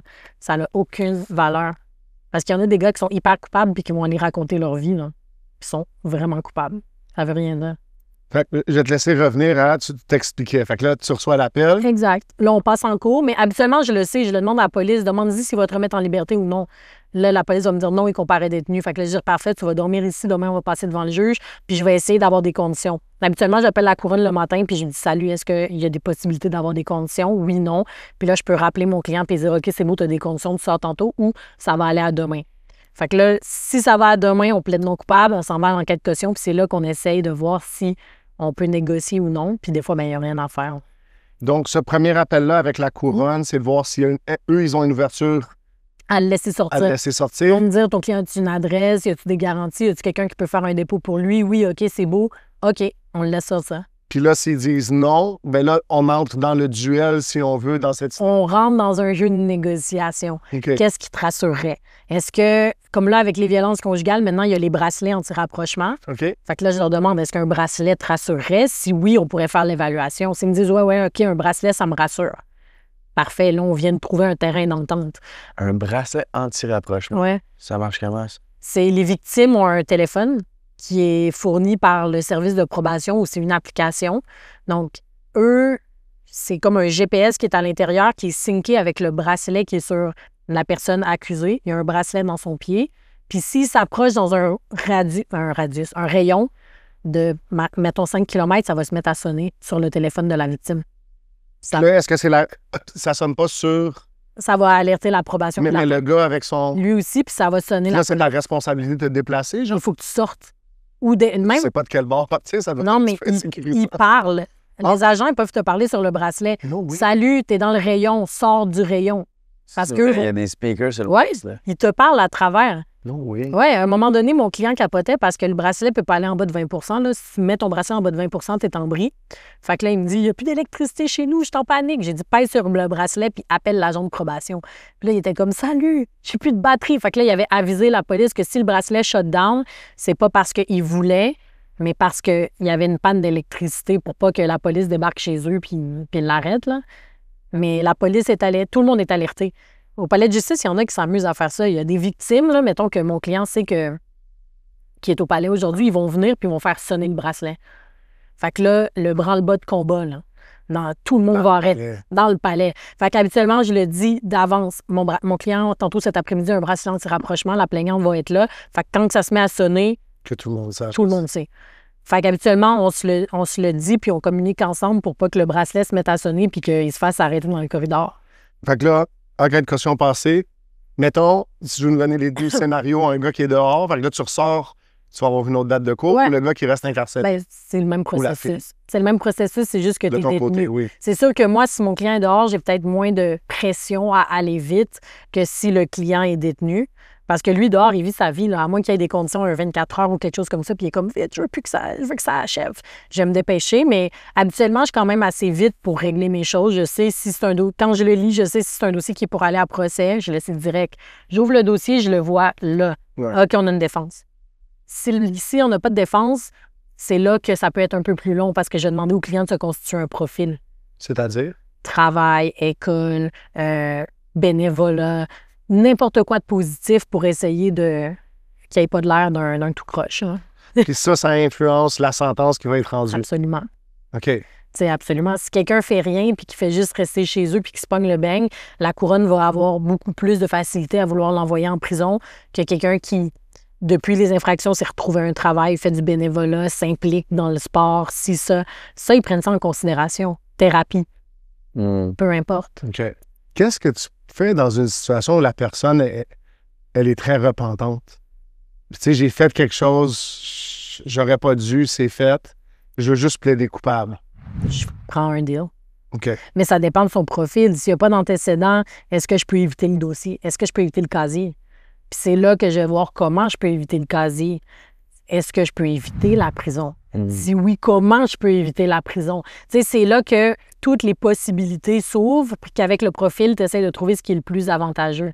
OK. Et c'est sûr que moi, mon but, c'est de pas les envoyer en prison, mais des fois, c'est inévitable. Là. Des fois, t'as pas le choix. Là. Puis c'est plate. Ça me fait penser à un dossier. Il suit ma page, fait qu'il va sûrement savoir que c'est lui, là, mais on va l'appeler. Shout out. On va l'appeler Jeff. Mais Jeff, justement, il avait 18 ans. Il avait fait des vols de dépanneurs. Puis c'était sur l'intoxication. Il avait vécu un traumatisme qui l'avait amené à consommer, qui l'amenait à faire toutes sortes de niaiseries. Là.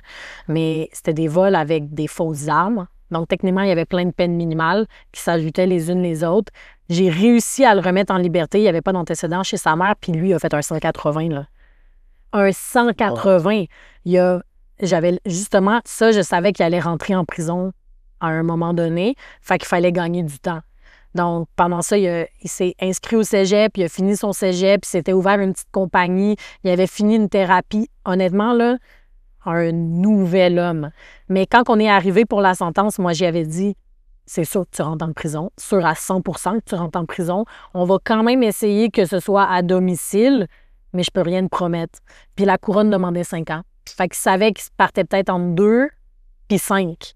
Fait que c'est sûr qu'il venait à la cour, puis on essayait d'avoir le moins possible, mais ça, c'était plate parce que je savais qu'il allait devoir rentrer. Fait que ce qu'on a fait en amont, c'est qu'on y avait trouvé un avocat carcéral pour faciliter puis qu'il sorte le plus rapidement. Libération conditionnelle. À son 1/6e, il est sorti à son 1/6e, puis ben Un sixième, ça veut dire un sixième de sa sa peine. sentence. OK. Il avait eu 3 ans, fait qu'il est sorti après même pas 1 an. Là.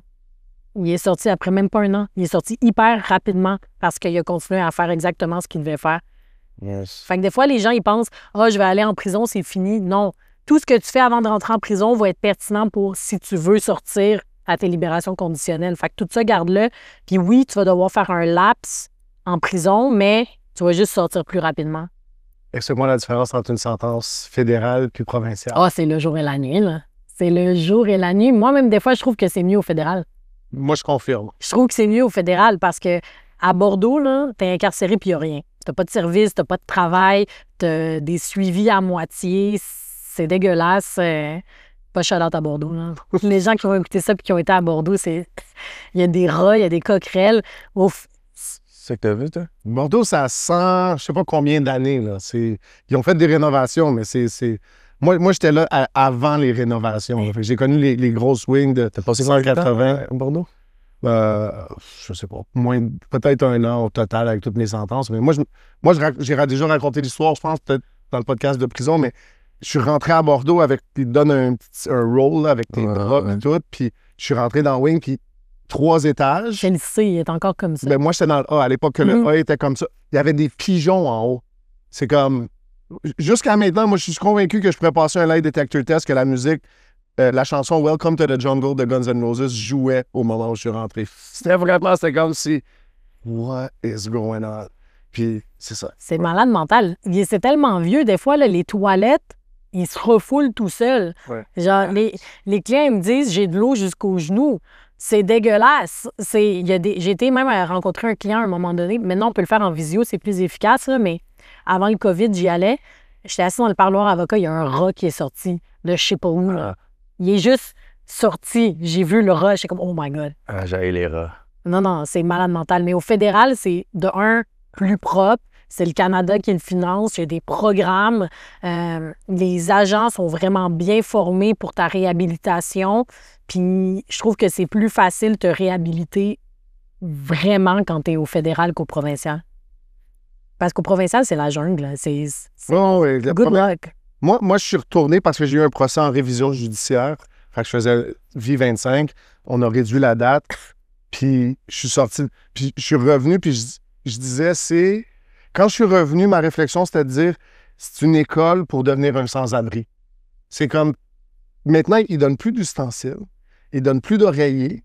Fait que t'arrives, t'as rien. Je me souviens, j'avais une canne de thon, puis là, j'ai dit à un gars, t'as-tu un ouvre-boîte? Tu dis, non, mais je suis capable de l'ouvrir en le coglant sur le coin de la porte. Puis j'étais comme... Mais là, ils ont des oreillers, là, mais les cannes de thon, moi, j'ai vu des clients se battre avec ça. Ah oui. Ils se font des armes avec tout, là. À Bordeaux, là, c'est malade. Une canne de thon dans un bas, là. Ouais, ça pète. J'ai vu un voie de fait aux cannes de thon, ça. J'ai eu un dossier comme ça.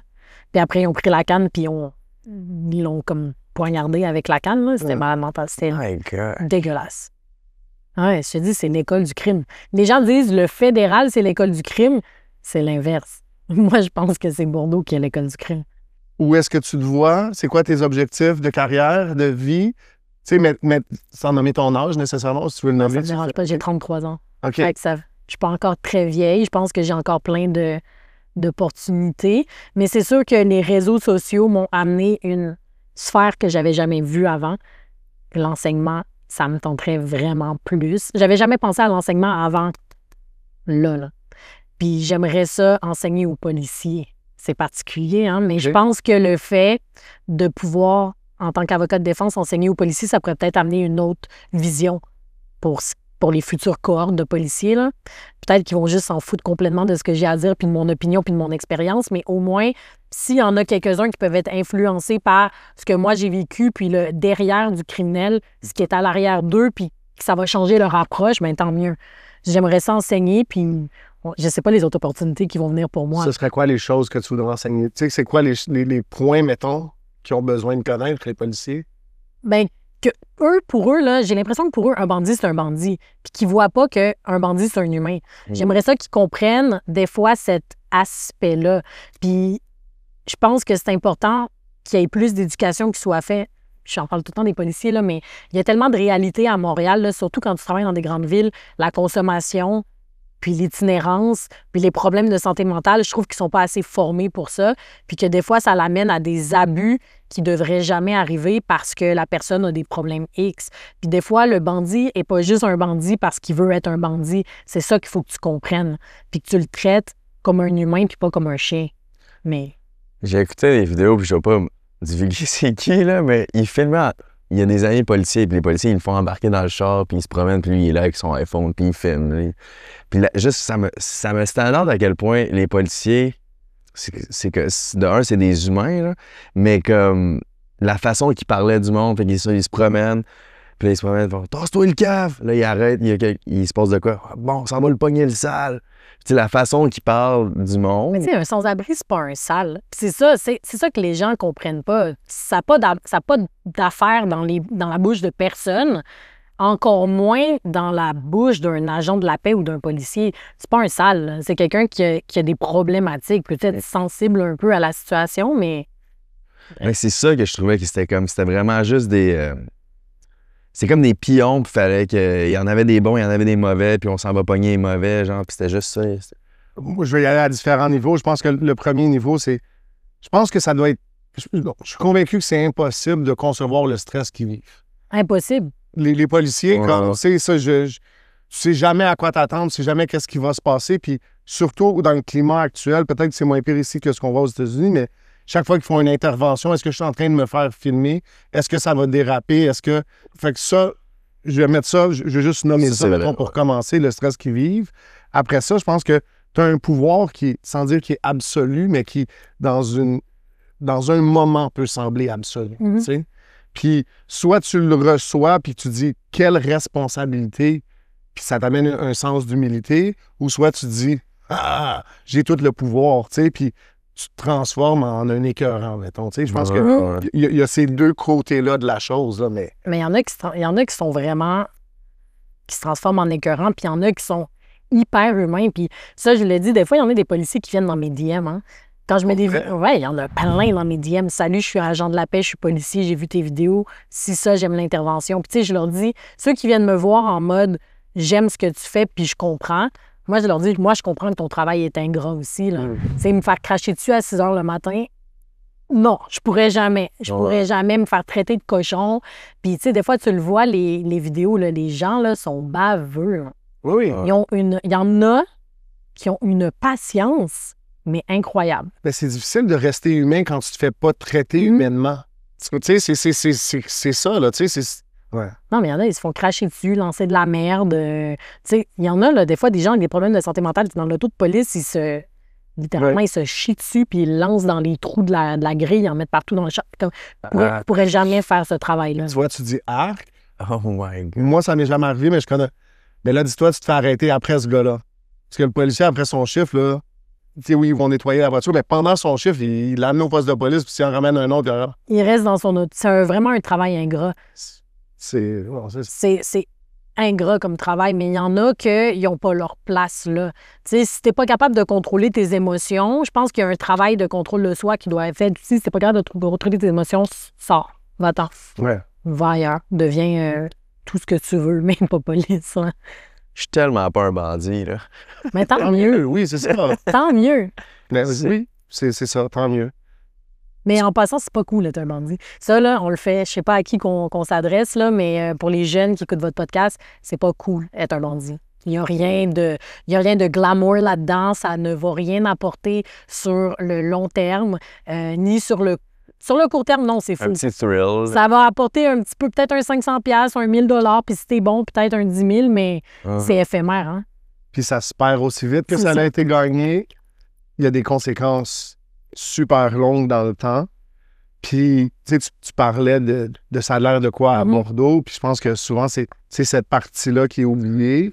On a parlé t'as parlé de la personne qui se fait embarquer dans une histoire que le policier raconte puis qui délate son ami, mais involontairement, si on veut, là, juste parce qu'il y a un manque de connaissance. Oui, de connaissances.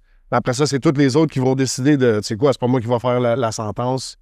Toi, tu vas t'en occuper. Fait qu'il y a zéro loyauté, il y a rien. Fait à ce niveau-là, moi, ça, je suis toujours clair. Ah, mais ça, je le dis à mes clients, tu sais, ceux qui vont faire des choses pour les autres. Comme quand je le vois qu'ils se sont fait influencer, tu sais, le petit gars de 19 ans, je suis comme, maintenant que tu es en prison, c'est qui est là pour toi? Il n'y a personne qui est là pour moi. Mais c'est ça. C'est ça. Il n'y a personne qui est là pour toi. Comme j'espère que tu le réalises maintenant. Puis, tu sais, des fois, c'est plate, mais tu as à faire cette confrontation-là avec eux parce qu'ils comprennent pas. Puis c'est pas cool. Puis ça, quand je rencontre, puis j'aime ça avoir des clients adolescents là, qui viennent me voir avec leur mère, puis c'est ça que je leur dis. C'est quoi que tu trouves cool à être criminel? À mettre des faux guns sur Internet, c'est pas cute, là. Tu penses, c'est quoi que tu vas attirer avec ça? C'est pas beau, c'est pas cute. Arrête. C'est un peu ça qui s'est passé, toi, quand t'es arrivé en prison. T'aurais dit, il y a personne qui est là pour moi réellement, que t'as rencontré Dieu, Même pas. non? Ben, tu sais, j'ai vécu cette solitude-là, mais, tu sais, moi, je me souviens quand ils sont venus m'arrêter. Moi, on est allé 3 gars tuer un 4e gars. Fait que quand je me suis fait arrêter puis qu'ils m'ont dit qu'il y avait un mandat, puis j'ai demandé de voir le mandat, puis j'ai vu qu'il y avait 2 noms. Je savais qu'est-ce qui s'était passé. Tu comprends ce que je veux dire? Le 3e avait snitch. Ben, c'est sûr. C'est pourquoi il n'est pas accusé? Fait que, OK, il y a 2 noms. Ouais. Là, après ça, je me souviens de parler à mon avocat, puis il a dit, OK, qu'est-ce que l'autre peut dire? Là, vous êtes rendu 2. Là, il y en a un qui est contre vous. 2, c'est pas trop pire. Qu'est-ce que l'autre... Tu sais, there's no honor among thieves, c'est vrai, là. Tu sais, tes chums t'envoient de l'argent un petit peu pour de la cantine au début. À un moment donné, t'oublier ils se après. tardent, là. Ben, combien de temps tu te souviens? Moi, je faisais le parallèle, puis je disais, être en prison, c'est comme être mort. Les gens disaient, hey, qu'est-ce qui se passe avec un tel? Ça fait 6 mois que je ne l'ai pas vu. Ah, il est mort. Ah, c'est triste, hein? Puis tu continues ta journée. Il est en prison. Ah, c'est triste, hein? Tu continues ta journée. T'as pas tant des bons amis que ça. Tout le monde s'utilise. Tout le monde est clair que tout le monde s'utilise puis que c'est l'argent qui est primordial. Après ça, tu sais, c'est ça. Fait que, Mais ta question est bonne, hein, parce que peut-être que lui, sa réponse est non, que c'est pas été là qu'il t'a rencontré Dieu, mais il y a beaucoup de mes clients qui ont un éveil spirituel en prison quand ils réalisent justement qu'il y a personne qui est là pour eux. Exact. Puis là, peu importe, il y en a qui vont s'en aller vers le Coran. Il y en a beaucoup qui sont devenus pratiquants en prison, mais il y en a beaucoup qui vont s'en aller vers Dieu aussi. Donc, l'éveil spirituel en prison, c'est vraiment une chose. ben moi, c'est Puis il y a ça. encore, il y a des pasteurs qui vont en prison, puis il y a des... le nom m'échappe, là. Des aumôniers. L'aumônier, exactement. Ils vont en prison, puis ils sont vraiment gentils pour aider les clients. Puis c'est les bénévoles. Moi, j'ai accepté Jésus, c'est des bénévoles qui sont venus. C'est un aumônier qui a fait un travail incroyable avec moi, qui a changé ma vie.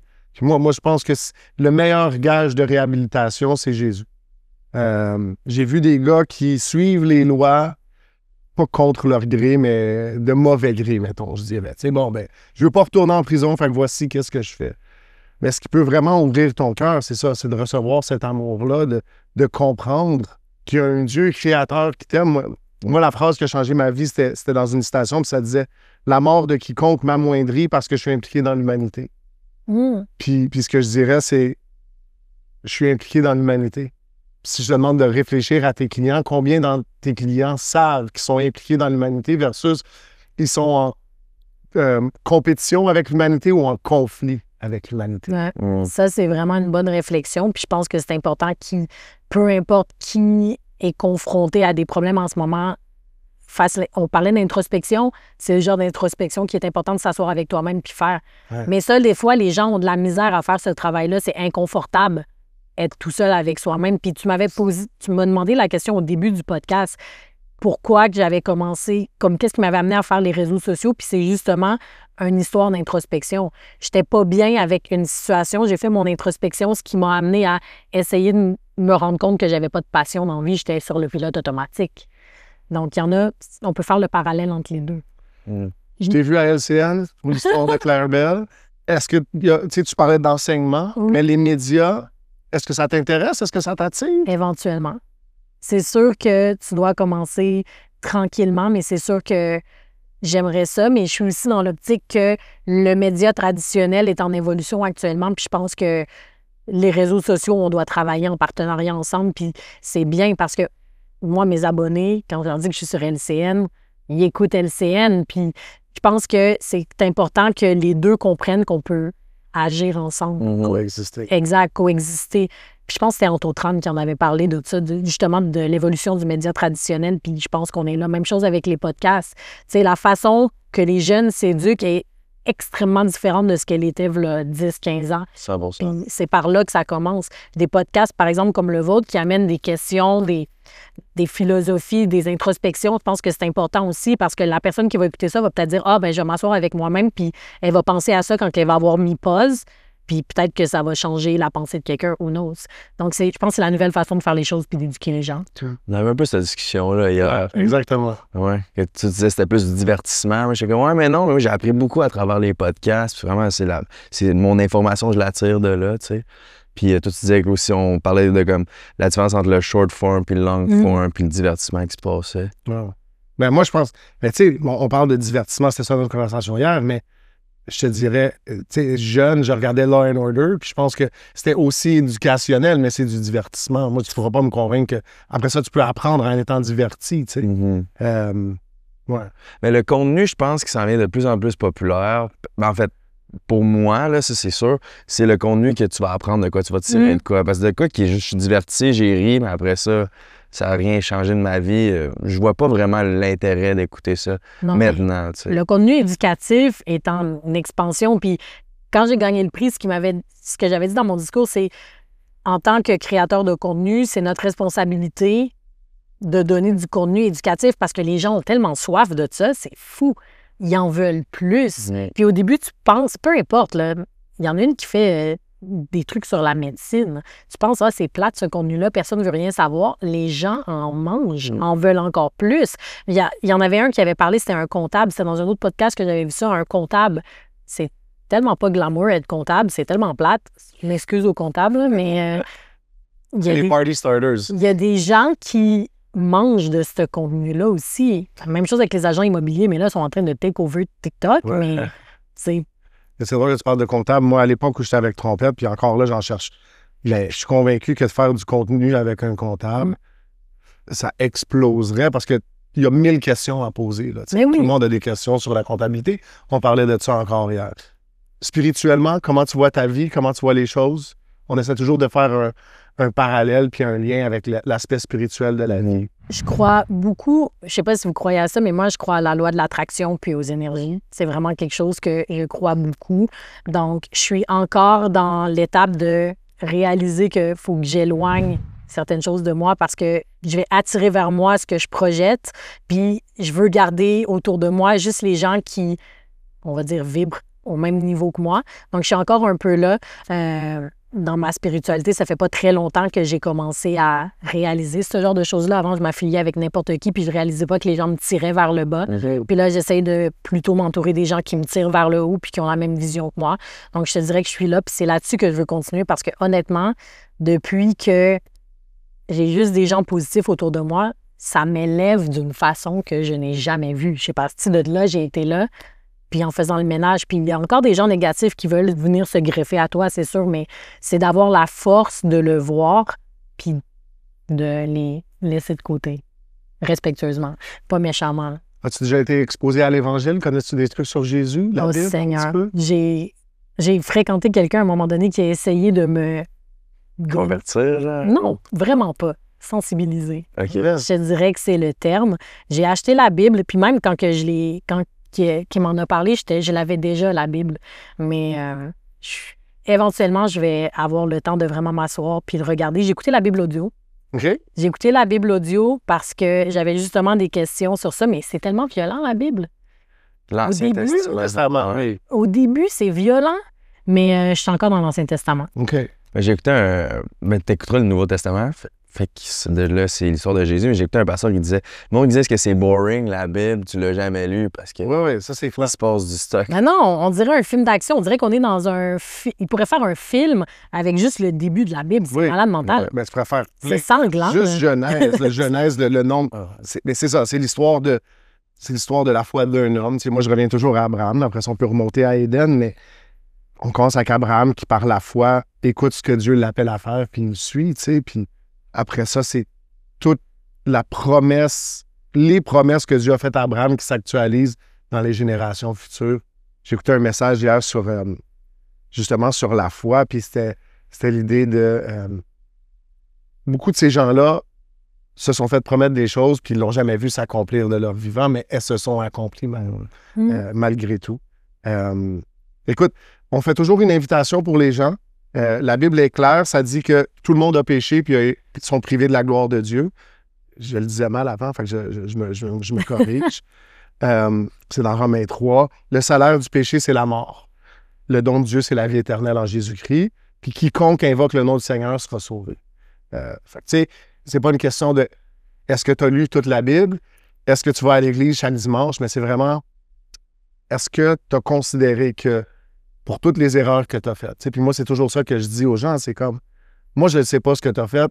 Toi, tu sais certaines choses parce que j'en ai parlé, mais nous, on sait à quel point on est brisé, à quel point on a fait des affaires dont on n'est pas fier. Je pense que peu importe, je vais prendre ton exemple parce que ce serait facile de dire, ben, la fille, elle a écouté ses parents, elle est allée à l'endroit, elle a gradué à 23 ans, 33 ans, elle a une pratique légale qui fonctionne super bien, elle fait du contenu. Puis là, tu dis, ah, ben, parfait, tu sais. Tout le monde, c'est... Ben, on sait nous-mêmes, tu sais. Puis moi, ce qui m'a touché, moi, j'étais dans une cellule quand ça s'est arrivé, puis c'est venu dans mon cœur, mais Dieu sait toutes ces choses-là. Il sait tout ce que tu as fait. Puis il t'aime quand même. Plus encore, il sait ce que tu vas faire encore. Puis il t'aime quand même tellement assez qu'il a envoyé Jésus mourir pour toi. Puis Jésus, dans son obéissance, t'aime tellement assez qu'il est allé à la croix pour que tu puisses être réconcilié à Dieu. C'est ça. Fait que je sais même pas où. C'est la première fois que je suis assis ici. Comme... C'est là. Caméra. Ouais, non, je sais, mais je peux chercher la caméra centrale. Mais c'est ça. Fait que si tout ce que tu as entendu t'a parlé, puis on arrive à cette question-là, puis tu te dis, je veux avoir cette paix-là, puis je te fais la même invitation. Mais cette idée-là d'avoir une paix avec Dieu, comment je peux savoir que si je mourais ce soir, je serais avec Dieu, je serais au ciel demain. La Bible est très claire puis sans équivoque. Ça passe par Jésus, fait qu'il faut accepter Jésus. Si tu veux le faire, on va prier une prière. Seigneur Jésus, Seigneur Jésus, viens dans mon cœur, viens dans mon cœur, lave-moi, lave-moi, purifie-moi, purifie-moi, rends-moi libre. rends-moi libre. Merci Jésus, Merci Jésus, car tu es mort pour moi. car t'es mort pour moi. Je crois que tu es ressuscité Je crois que t'es ressuscité et que tu reviendras bientôt. et que tu reviendras bientôt. Remplis-moi du Saint-Esprit Remplis-moi du Saint-Esprit et je vivrai pour toi et je vivrai pour toi tous les jours de ma vie. tous les jours de ma vie. Amen. Amen. Moi, j'ai prié Merci. cette prière-là en 2013, janvier. Ma vie, tu parlais de 180, complètement 180 degrés. Fait que si tu as regardé ça parce que, justement, tu as une attirance pour les choses légales, ben tant mieux. Puis on espère que c'est encourageant. Puis que si tu as un attrait pour le droit, ben j'espère que ça a été encourageant d'entendre J'espère. Vicky. Puis si tu as un attrait parce que, justement, tu prends des décisions qui t'amènent à être dans des situations problématiques, qui te disent peut-être qu'un jour j'aurai besoin d'une avocate, ben je prie que tu prennes cette décision-là pour Dieu puis que tu t'évites tous les problèmes puis que tu évites les problèmes aux gens autour de toi. Je pense que ce qu'on n'a pas fait aujourd'hui, puis je vais juste prendre une seconde alors qu'on conclut, mais on a parlé des conséquences sur les délinquants parce que c'est le terme qui est utilisé par la Cour, mais il y a toutes les conséquences chez les victimes aussi. Absolument. Fait que Absolument. on est confronté à des carnages. Tu sais, c'est ça. Je veux dire, fait que je pense d'avoir une pensée pour ces gens-là. Ben, puis pour ces gens-là aussi qui ont vécu ça, peut-être, je te dirais, Jésus offre cette même promesse-là de guérir les cœurs brisés. Tu peux la retrouver dans Ésaïe 61 ou dans Luc 4, 18, mais c'est ce que Jésus est venu faire. 100%. Puis tu sais, tantôt, j'avais un peu posé la question, qu'est-ce que tu penses que ces gens ils recherchent à aller faire ces crimes-là, tu sais? Puis moi, je pense que c'est soit le thrill, c'est au final, ce que je pense, c'est de remplir cette vide-là. Puis moi, je sais que c'est juste Jésus qui a le moule pour remplir cette vide-là dans ton cœur. Fait que si t'avais en tête d'aller voler un collier au métro, essaye donc Jésus à la place. Amen, viens nous voir à l'église. Mais c'est l'introspection qui peut commencer maintenant. Comme on disait tantôt, là, avant de faire le crime, commence l'introspection là, si t'écoutes ça. Vas-y. Exact. All right. Ben, un gros merci pour ton temps. Merci, maître. Merci. All right. Son Instagram est écrit en dessous. Nous autres aussi, pour devrais.talkshow, c'est là que ça se passe. Like, subscribe, commentez, you know the drill. Partage aussi les reels que tu vois sur tes réseaux sociaux. C'est vraiment la meilleure façon. Aussi, on est rendu sur Patreon. Fait que si tu veux voir les épisodes 6 semaines d'avance, c'est sur Patreon que ça se passe. Puis c'est vraiment la meilleure façon de nous encourager. C'est tout pour nous. Now I'm better. Ciao.